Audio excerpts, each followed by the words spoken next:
Hello दोस्तों, मेरा नाम नीतीश कुमार है। आप लोग देख रहे हैं गंगा ग्लोबल स्टडीज। तो इस पर जो वीडियो आने में लेट होने के कारण होली है।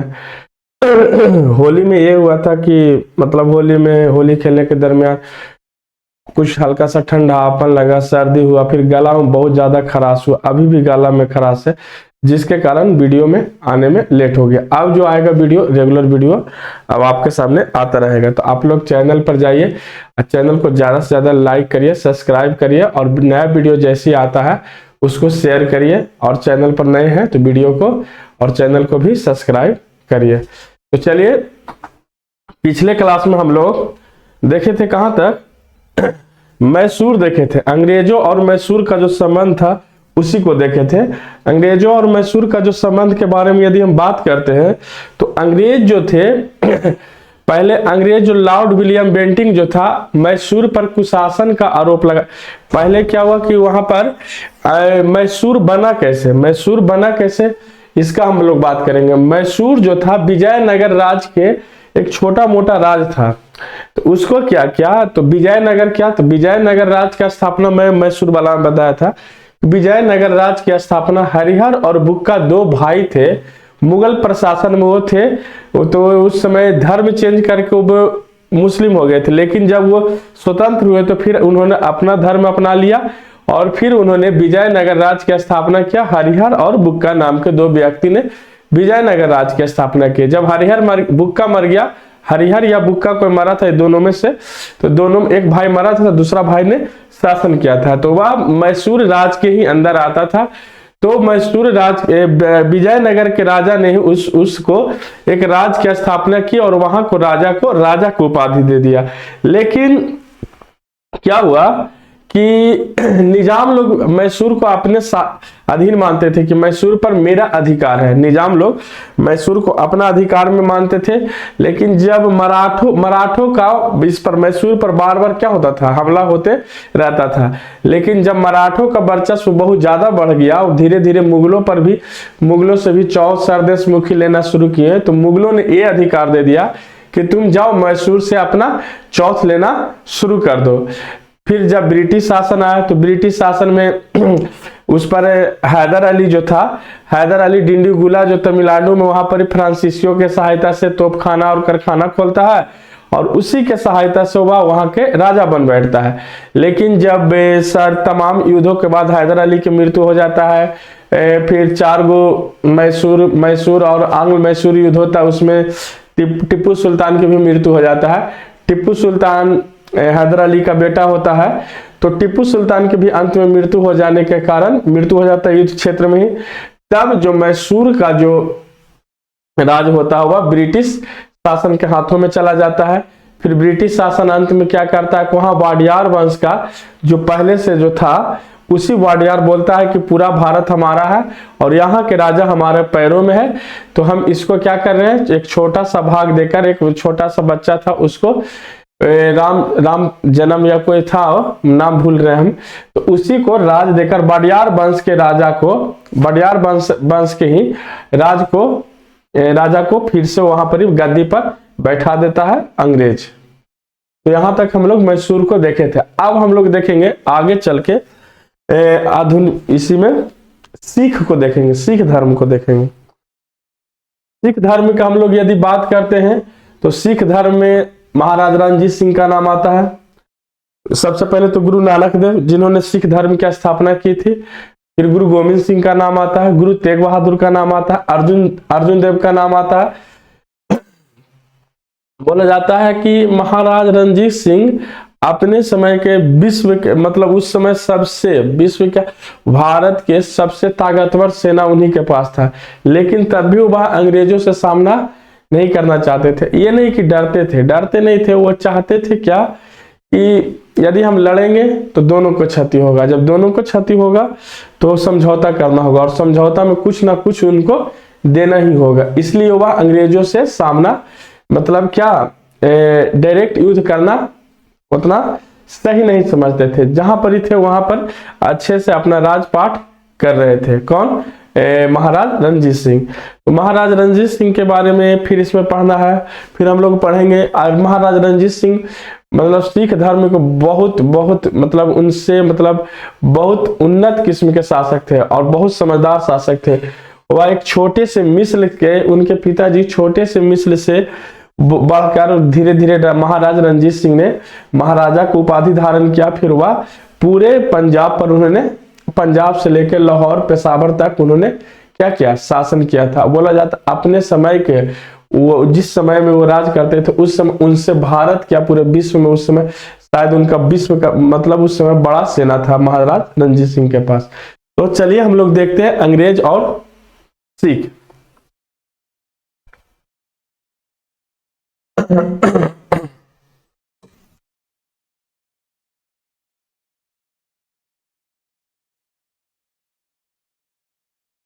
चलिए अंग्रेज और सिख। सिख संप्रदाय की स्थापना गुरु नानक देव ने किया था। यदि पूछा जाएगा कि जैसे बौद्ध धर्म का स्थापना किसने किया था, तो बौद्ध धर्म का गौतम बुद्ध। बौद्ध धर्म का स्थापना, एक मिनट रुकिए तो वो कुछ हो रहा है।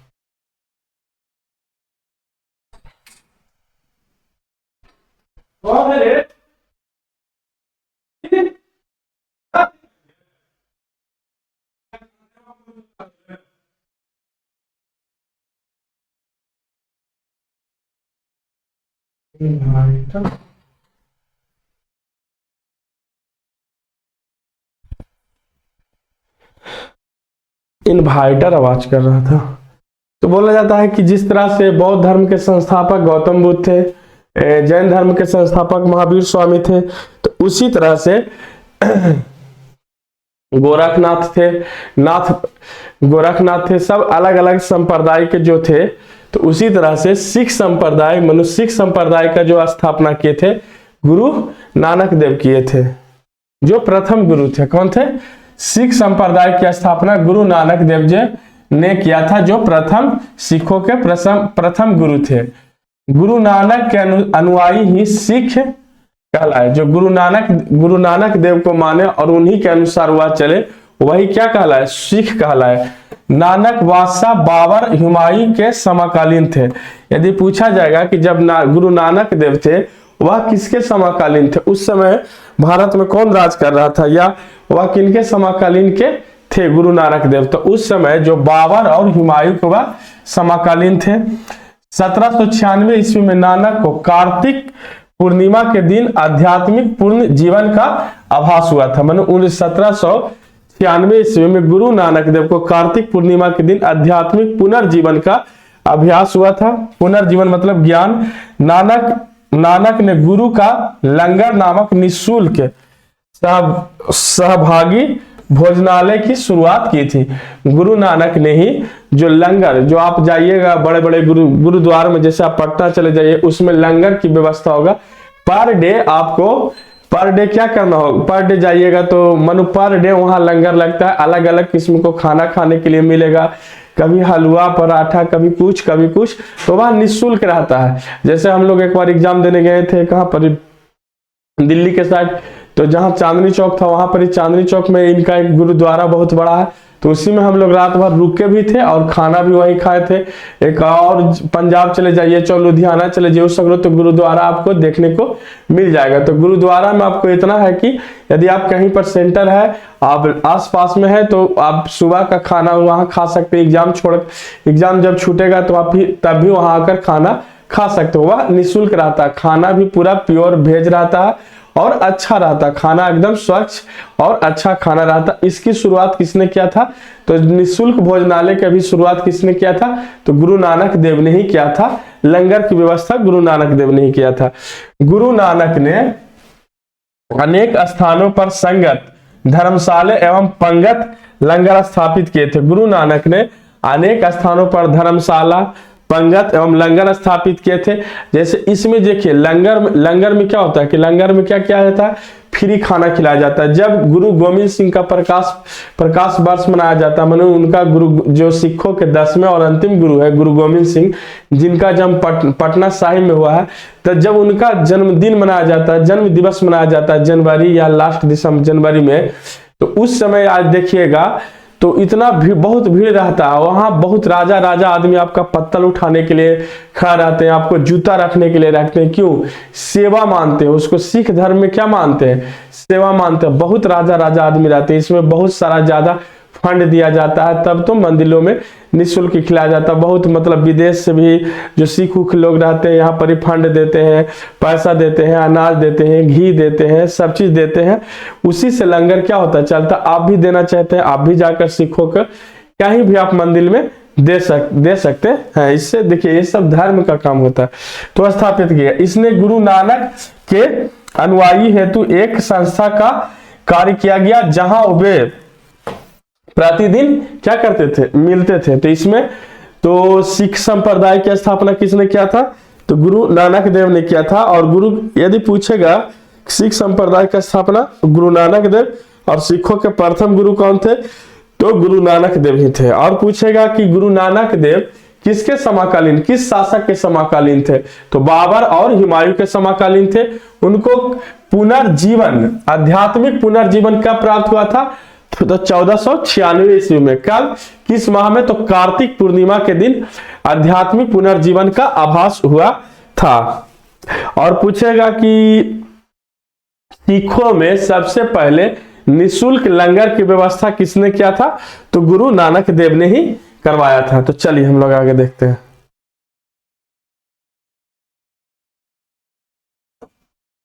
बोला जा रहा है कि जहां वे प्रतिदिन मिलते थे। सन 1839 ईस्वी में गुरु नानक देव की करतारपुर में मृत्यु हो गई थी। सन 1839 में इनको देखिए पुनर्जीवन कब? 1496 में। पुनर्जीवन कब प्राप्त हुआ था इनको? 1496 में इनको कार्तिक पूर्णिमा के दिन आध्यात्मिक, 1496 में कार्तिक पूर्णिमा के दिन आध्यात्मिक पुनर्जीवन प्राप्त हुआ था।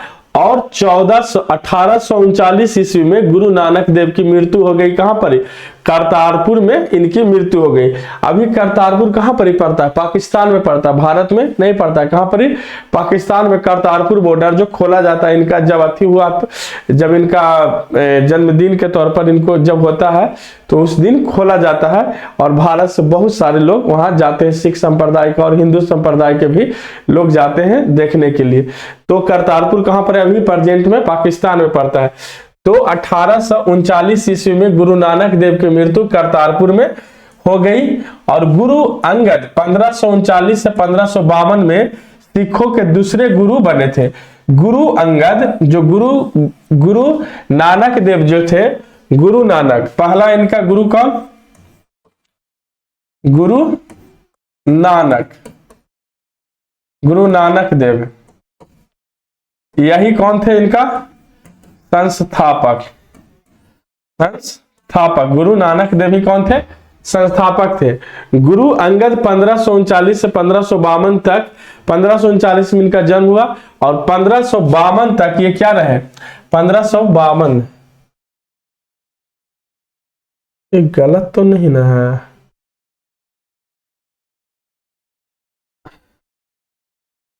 1496 और गुरु नानक जी, एक गलत लिखा होगा। गुरु नानक का जन्म हमको देखना होगा मोबाइल पर। मृत्यु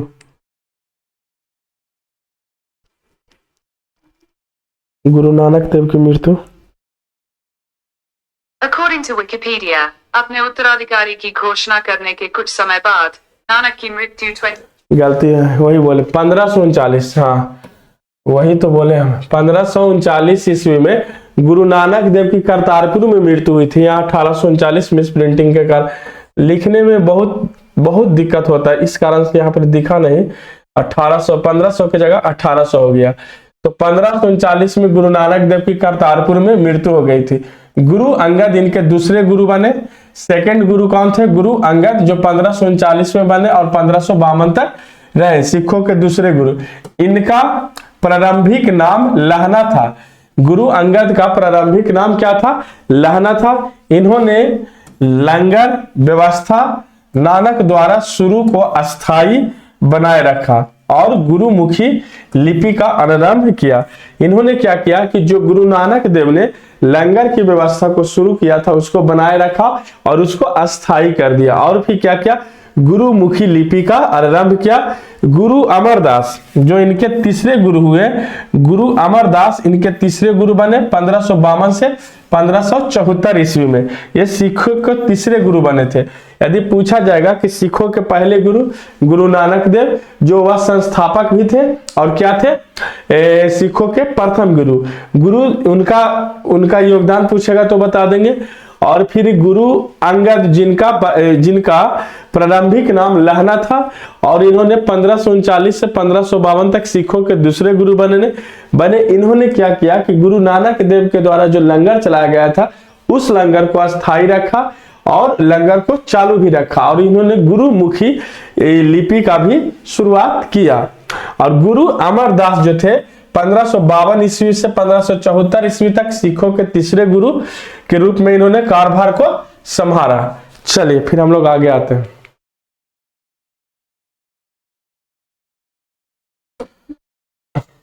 गुरु अमरदास ने हिंदुओं से अलग होने वाले कई कार्य किए। हिंदुओं से अलग होने वाले कई कार्य किए, जैसे हिंदुओं से अलग विवाह पद्धति और लवन को प्रचलित किया। मानो हिंदुओं से अलग होने वाले कई कार्य किए, जैसे हिंदुओं से अलग विवाह पद्धति को अपनाया। मानो गुरु अमरदास ने हिंदुओं से अलग विवाह पद्धति को अपनाया। अकबर ने गुरु अमरदास से गोविंदवाला जाकर भेंट की थी। अकबर ने जो इनके गुरु थे, सिखों के जो गुरु थे, तीसरे गुरु थे अमरदास, तो अकबर ने उनसे जाकर कहां पर, गोविंदवाला में जाकर अकबर ने सिखों के तीसरे गुरु से क्या किया था, भेंट किया था। एवं पुत्री बीबी भानी को कई गांव दान भी दिए थे। जब जाकर अकबर ने सिखों के तीसरे गुरु से जाकर भेंट किया तो गुरु और उनकी बीबी पुत्री बीबी भानी को कई गांव दान भी दिए थे। अमरदास द्वारा 22 गद्दियों की स्थापना कर प्रत्येक पर एक महंत की नियुक्ति की गई थी। यदि पूछा जाएगा कि सिख संप्रदाय में 22 गद्दियों की स्थापना कर प्रत्येक एक महंत की नियुक्ति किस गुरु ने यह परंपरा शुरू किया था, तो सिखों के तीसरे गुरु अमरदास ने क्या किया था, 22 गद्दियों की स्थापना करके एक महंत की नियुक्ति कौन किया था, सिखों को तीसरा गुरु कौन, अमरदास। और पूछा जाएगा कि सिखों के कौन गुरु थे जिनसे अकबर ने भेंट किया था और उनकी पुत्री बीबी भानी को कुछ गांव दान में दिया था, तो वह कौन था, अमरदास। यदि गुरु पूछेगा तो अमरदास, शासक पूछेगा तो अकबर। फिर पूछेगा कि 22 गद्दियों की स्थापना कर एक महंत की नियुक्ति सिखों के किस गुरु ने किया था, तो तीसरे गुरु अमरदास ने किया था। फिर हम लोग आ जाते हैं सिखों के चौथे गुरु, बीबी भानी के पति सिखों के चौथे गुरु बने ये बीबी भानी, जो अकबर मिला था गुरु अमरदास और बीबी भानी से, तो वही बीबी भानी के पति सिखों के चौथे गुरु बने। अकबर द्वारा बीबी भानी को 500 बीघा भूमि दी गई थी। अकबर द्वारा बीबी भानी को कितना 100 बीघा जमीन दिया गया था, 500 बीघा जमीन दिया गया था। इसी भूमि पर गुरु रामदास द्वारा अमृतसर नामक जलाशय खुदवाया गया। इसी द्वारा गुरु रामदास द्वारा क्या किया गया, जलाशय खुदवाया गया और अमृतसर नगर की स्थापना किया गया। क्या किया गया, अमृतसर नगर की स्थापना भी किया गया।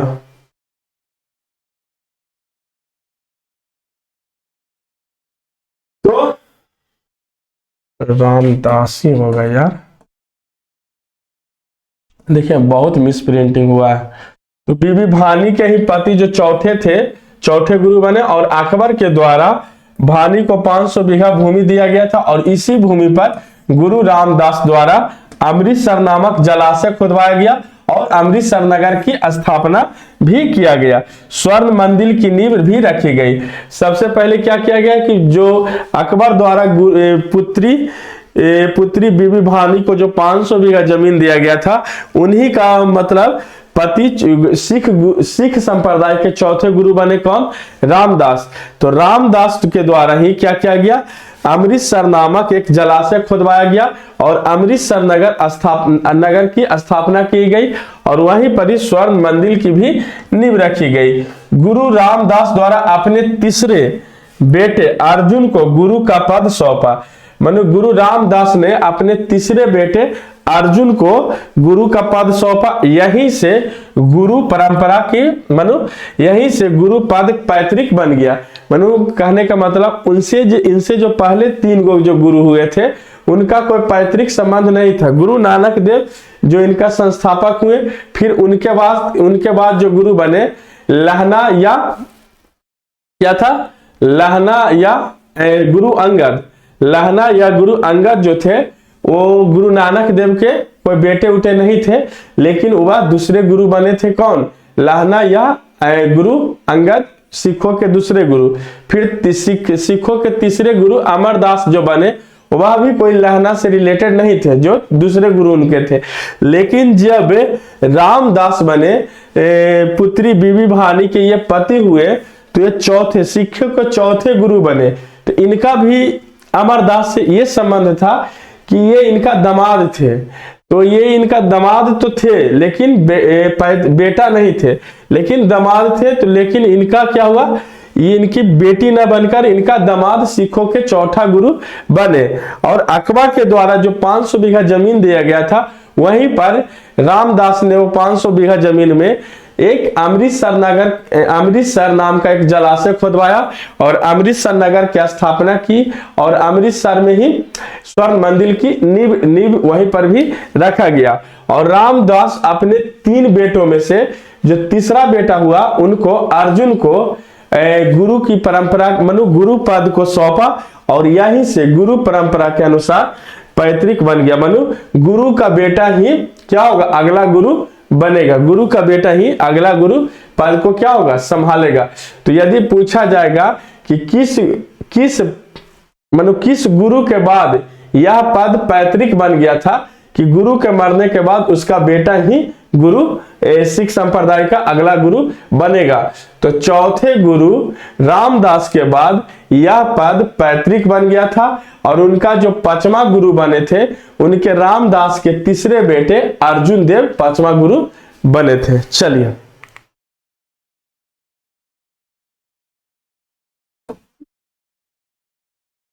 गुरु अर्जुन, सिखों के 5वें गुरु हुए अर्जुन। इन्होंने आदि ग्रंथ गुरु ग्रंथ साहिब की रचना की थी। गुरु अर्जुन देव ने क्या किया था, आदि ग्रंथ या गुरु ग्रंथ साहिब की रचना की थी। आदि ग्रंथ में गुरु नानक की प्रेरणा पद, प्रार्थना एवं गीत के साथ साथ कबीर, नामदेव, रैदास की रचनाओं को भी सम्मिलित किया था। गुरु अर्जुन देव द्वारा अमृतसर जलाशय के मध्य में हर मंदिर साहब का निर्माण कराया। और 1606 में जहांगीर ने गुरु अर्जुन देव का राजकुमार खुसरो की मदद करने के कारण मरवा दिया था। मानो जहांगीर ने बोला जाता है कि जब गुरु अर्जुन देव जहांगीर के बेटे खुर्रम को जब मदद किए थे, खुर्रम ने क्या किया था, अपने पिता के ही खिलाफ वह क्या कर दिया था, वह एक जब जहांगीर का जो शादी हुआ था, वह उसका शादी पहले अकबर की जो जोधाबाई हरखाबाई थी उसकी भतीजी से शादी हुआ था। उसी का बेटा खुसरो था। और जो खुसरो था वह अपने पिता जहांगीर के खिलाफ में वह क्या कर दिया था, विद्रोह कर दिया था। जब वह विद्रोह किया था, तो जब वो अकबर जहांगीर से विद्रोह किया था, तो वह उसकी सहायता या पनाह कौन दिया था, गुरु अर्जुन देव ने दिया था। इसी कारण जहांगीर गुरु अर्जुन देव से रुष्ट होकर गुरु अर्जुन देव को पकड़कर वह गुरु अर्जुन देव को जिंदा क्या कर दिया था, दीवालों में चुनवा दिया था। दीवालों में क्या करवा दिया था, चुनवा दिया था गुरु अर्जुन देव को। तभी से ही सिखों और मुगलों की जो लड़ाई थी, वहीं से इन दोनों के बीच दुश्मनी हमेशा के लिए बना रहा। जैसे अभी एक मूवी आया है औरंगजेब पर, बहुत सारा चर्चा किया जा रहा है, छावा मूवी का हम लोग बात करते हैं। तो उसमें तो एक फिल्म के दायरे में रहकर दोनों पक्षों को दिखाया गया है, लेकिन उससे भी ज्यादा निर्दयता अपनाते थे मुगल लोग। देख रहे हैं उसमें जो संभाजी महाराज को मारा गया है, एक फिल्म के दायरे में रखकर उसको दिखाया गया है। यदि सोचिए कि फिल्म में तो इतना बर्बरता दिखाया गया, कट्टरता दिखाया गया, सच में उन लोगों को साथ कितना बर्बरता अपनाया गया होगा। तो मुगल लोग जैसे औरंगजेब, अब कितना औरंगजेब को अपना सलाह आदर्श मानते हैं। हमको तो सलाह समझ में नहीं आता कि औरंगजेब को कौन आदर्श मानता है।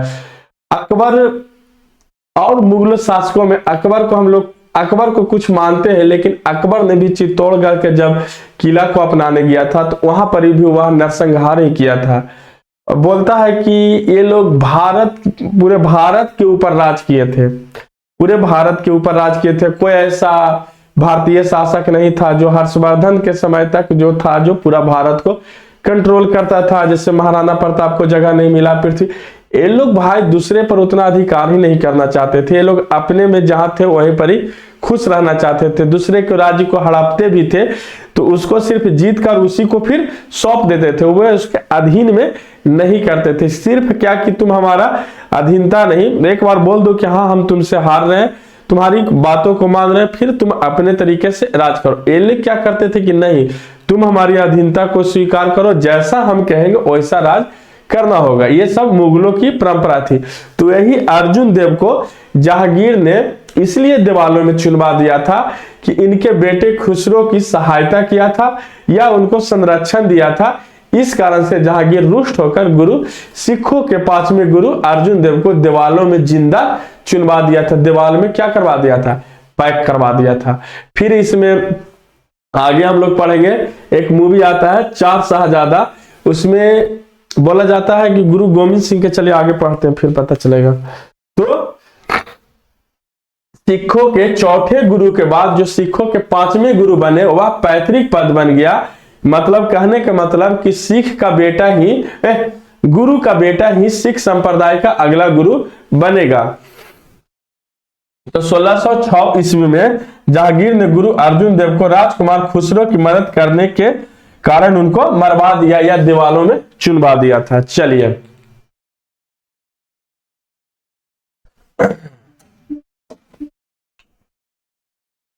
इनका छठा गुरु ये हुए, सिखों के छठे गुरु हुए हरगोविंद जी ने सिखों को सैन्य संगठन का रूप दिया। सैन्य संगठन का रूप यदि सब देखिए, सबका अलग अलग रूप है। अभी पूछेगा कि गुरु अर्जुन देव का क्या था, तो गुरु अर्जुन देव ने क्या किया था, आदि ग्रंथों की रचना किया था। और इन्होंने गुरु नानक की प्रेरणा पर प्रार्थना एवं गीतों के साथ साथ कबीर, नामदेव, रायदास की क्या किया था, रचनाओं को सम्मिलित किया था। और इनके बारे में पूछेगा कि गुरु हरगोविंद, तो सिख के छठे गुरु हुए हरगोविंद जी ने सिखों को सैन्य संगठन का रूप दिया और अकाल तख्त या ईश्वर सिंहासन का निर्माण करवाया। अकाल तख्त और ईश्वर सिंहासन का निर्माण करवाया। इन्होंने अमृतसर की किलेबंदी की और इन्होंने अमृतसर शहर के भी क्या किया, किलेबंदी किया। यदि पूछा जाएगा कि सिखों के कौन ऐसे गुरु थे जो सैन्य संगठन का रूप दिया, तो सिखों के छठे गुरु थे जिन्होंने सिखों को सैन्य संगठन का रूप दिया। अकाल तख्त या ईश्वर का सिंहासन का निर्माण सिखों के किस गुरु ने करवाया था, तो छठे गुरु ने करवाया था। फिर पूछा जाएगा कि अमृतसर के किलेबंदी का निर्माण किस गुरु के समय हुआ था, तो वह सिखों के छठे गुरु हरगोविंद के समय में अमृतसर की किले बंदी हुई थी। अगला गुरु हर राय, ये सिखों के 7वें गुरु हुए थे, इनके बारे में इतने हैं। और गुरु हर किशन सिखों के 8वें गुरु हुए हरकिशन। इन्होंने दिल्ली जाकर गुरु पद के बारे में औरंगजेब को समझाना पड़ा था, समझाना पड़ा था और चेचक से इनकी मृत्यु हो गई थी। इनके बारे में यदि पूछा जाएगा कि हरकिशन जो थे दिल्ली जाकर गुरु पद के बारे में औरंगजेब को समझाना पड़ा था और चेचक से इनकी मृत्यु हो गई थी। अब आ रहे हैं गुरु, ये 8वें गुरु थे। कौन, गुरु हरकिशन 8वें, गुरु हर राय 7वें और गुरु हरगोविंद छठे थे, जिन्होंने सिखों को सैन्य संगठन का रूप दिया और अकाल तख्त और ईश्वर सिंहासन का निर्माण करवाया था। और इन्होंने ही अमृतसर में किलेबंदी करवाया था, गुरु हरगोविंद ने। अब आ जाइए सिखों के 9वें गुरु। सिखों के 9वें गुरु देखिए यहां पर भी छूट गया, गुरु तेग बहादुर। गुरु तेग बहादुर, तो जो गुरु तेग बहादुर थे सिखों के 9वें गुरु हुए।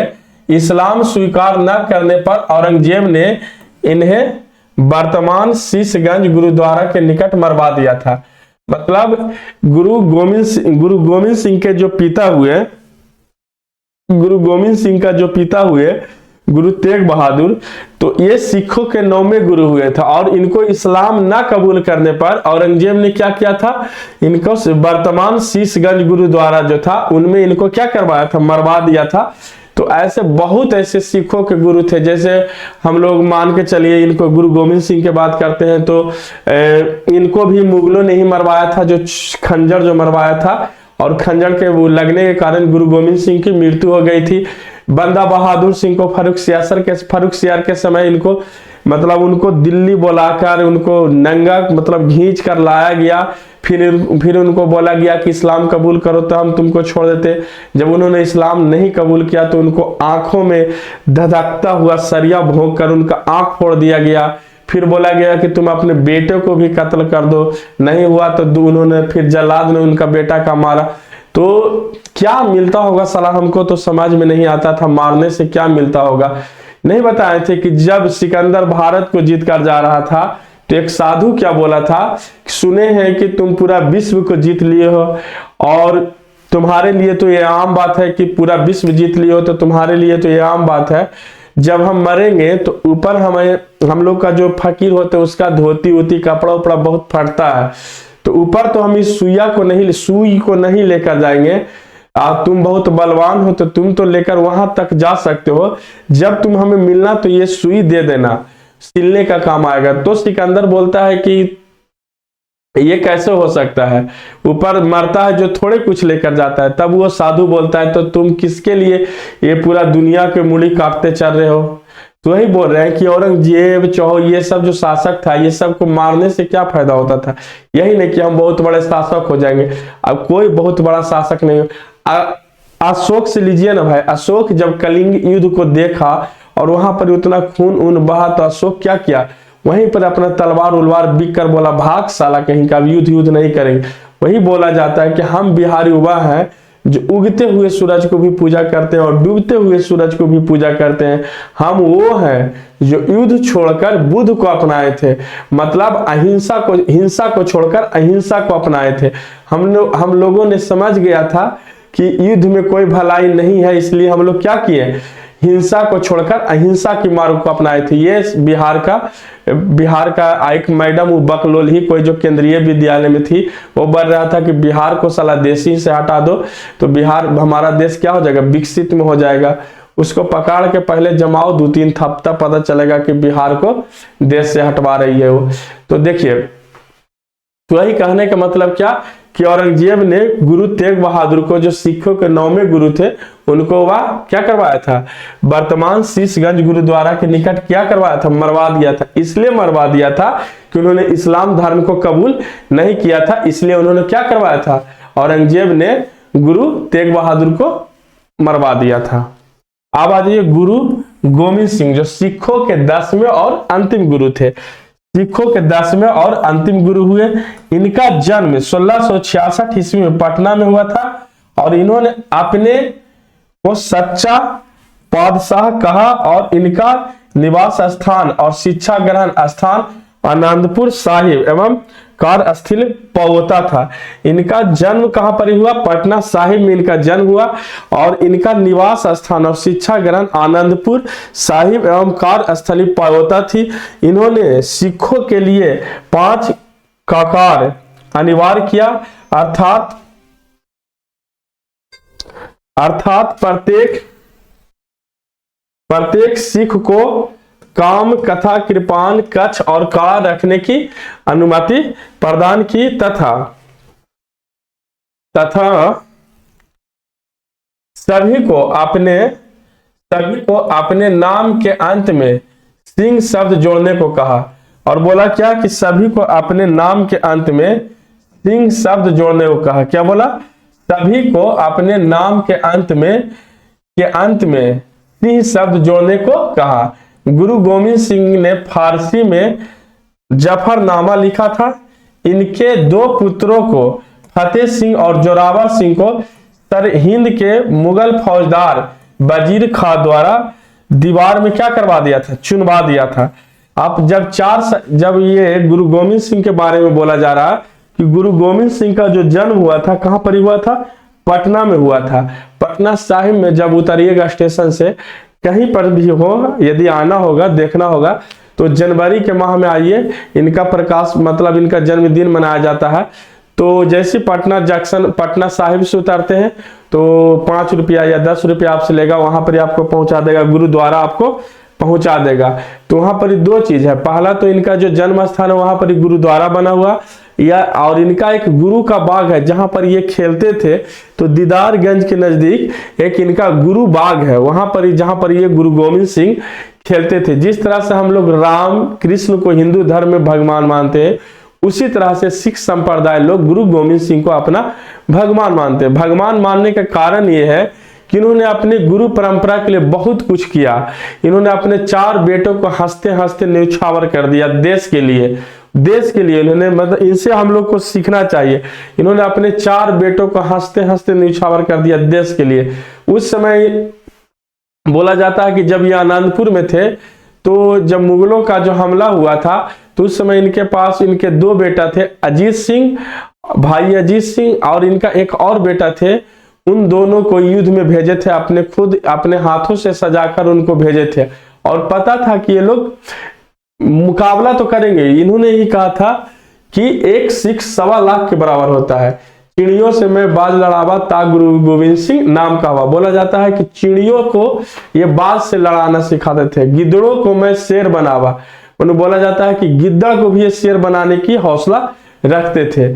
तो वही बोला जाता है, गुरु गोविंद सिंह बोले थे कि एक सिख 1.25 लाख के बराबर होता है। तो ये जो गुरु गोविंद सिंह जो थे, तो इनका जो कार्यस्थल था, कार्यस्थली निवास स्थान कहां पर, आनंदपुरा में था। लेकिन जब इनको वहां पर आनंदपुरा में जब युद्ध हुआ तो इन्होंने अपने 2 बेटों को युद्ध क्षेत्र में भेजा। इनका 2 बेटा वहीं पर शहीद हो गया। फिर जब ये लोग अपना कार्यस्थान छोड़ के भगवान गुरु गोविंद सिंह कहीं और निकल गए और इनका 2 बेटा और माता जी आ रहे थे, तो उनको इनके सरहिंद का जो फौजदार वजीर खां होता है उनको पकड़ के अपने निवास स्थान पर ले आता है और उसको वजीर खां बोलता है कि इनको फतेह सिंह और जोरावर सिंह को बोलता है कि तुम इस्लाम कबूल कर लो और नहीं तो गुरु की पता बताओ। इन दोनों बच्चों ने, गुरु गोविंद सिंह के 2 पुत्र फतेह सिंह और जोरावर सिंह ने मना कर दिया और इस्लाम का धर्म कबूल करने से भी मना कर दिया। तो इन दोनों को दीवालों में क्या करवाया था, दीवालों में चुनवा दिया था। जिंदा दोनों बच्चों को दीवालों में चुनवा दिया था। लेकिन इस वजीर खां को बंदा बहादुर ने क्या किया, गुरु गोविंद सिंह बंदा बहादुर के पास जाते हैं। फिर गुरु गोविंद सिंह बंदा बहादुर को सेना नायक बनाते हैं। लेकिन उसी दरमियान कोई गुरु गोविंद सिंह को मुगल का ही आदमी चाकू मार देता है। उसी कारण से उनका घाव बहुत बड़ा हो जाता है, जिस कारण से मर जाते हैं। तब बंदा बहादुर सिंह पूरा पंजाब को एक सेना के रूप में फिर से संगठित करके और सरहिंद का जो ये होता है फौजदार वजीर खां, उसको क्या करता है, नीमन से रगाता है, साला को पेलता है। अब इन दोनों का बदला ले लेता है। भाई फतेह सिंह और जोरावर सिंह को जो मारता है ये साला वजीर खान मां, ओकरा क्या करता है, बंदा बहादुर सिंह धर के रगड़ा देता है। लेकिन फिर बंदा बहादुर सिंह को क्या कर लिया जाता है, बंदी बना लिया जाता है और फिर इनको दिल्ली लाकर इनको एक तरह से जलील करके इनको भी इस्लाम धर्म कबूल करने के लिए कहा जाता है। लेकिन अंततः इन्होंने इस्लाम धर्म कबूल करने से मना कर दिया जाता है। फिर इनको भी आंख निकाल कर फिर गर्दन उर्दन काट के इनका भी मौत कर दिया जाता। इनको आंखों के सामने इनको पुत्र, जो छोटा पुत्र होता, उनको भी गला काट दिया जाता। इस तरह से क्रूर थे। साला कौन बोलता है कि वो, और अभी बोलिएगा तो कहेगा कि मुगल क्या थे, अच्छा थे, औरंगजेब अच्छा था। जो बोलता है शायद उसके घर में उसी से रिलेटेड होंगे जो बोलते होंगे कि मुगल अच्छा था, औरंगजेब अच्छा था। ये सब कोई अच्छा नहीं थे। तो ये रहा सिख। फिर हम लोग सिख में आगे पढ़ेंगे, ये महाराज रणजीत सिंह के बारे में हम लोग आगे पढ़ेंगे। तो आप लोग वीडियो को ज्यादा से ज्यादा लाइक करें, शेयर करें एंड कमेंट करें। फिर हम लोग अगले वीडियो में मिलते हैं। तब तक के लिए जय हिंद, वंदे मातरम।